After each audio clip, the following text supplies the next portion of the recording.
Bonjour les physiciens. Précédemment, nous avons vu qu'un circuit électrique était constitué d'un dipôle générateur et d'au moins un dipôle récepteur.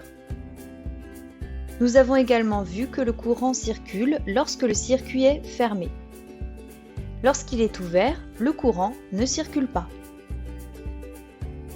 Dans cette vidéo, nous allons apprendre à schématiser un circuit électrique. Non, pas comme celui-ci. Ce sera plus simple, ne t'inquiète pas. Afin de mieux se comprendre, on représente les circuits par des schémas normalisés, c'est-à-dire qui suivent des règles précises.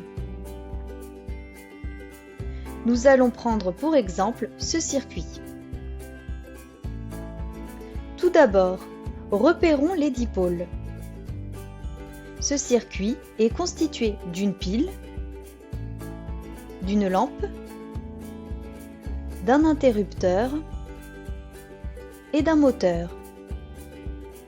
Tous ces dipôles sont reliés par des fils de connexion. Puis, associons chaque dipôle à son symbole normalisé.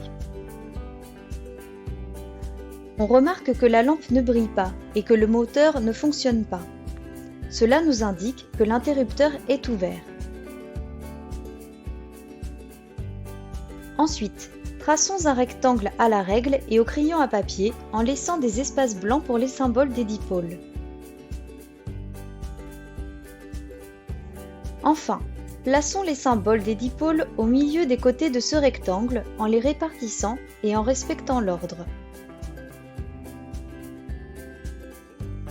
Attention, il ne faut jamais les placer dans un coin. Voici quelques précisions supplémentaires. Il ne faut pas indiquer le nom des dipôles sur le schéma.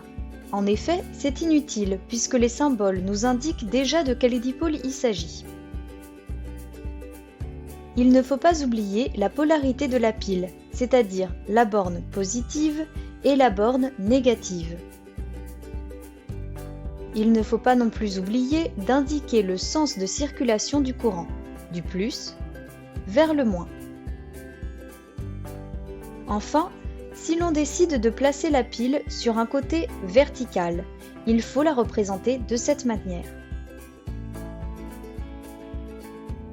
Voici donc le schéma normalisé de notre circuit électrique.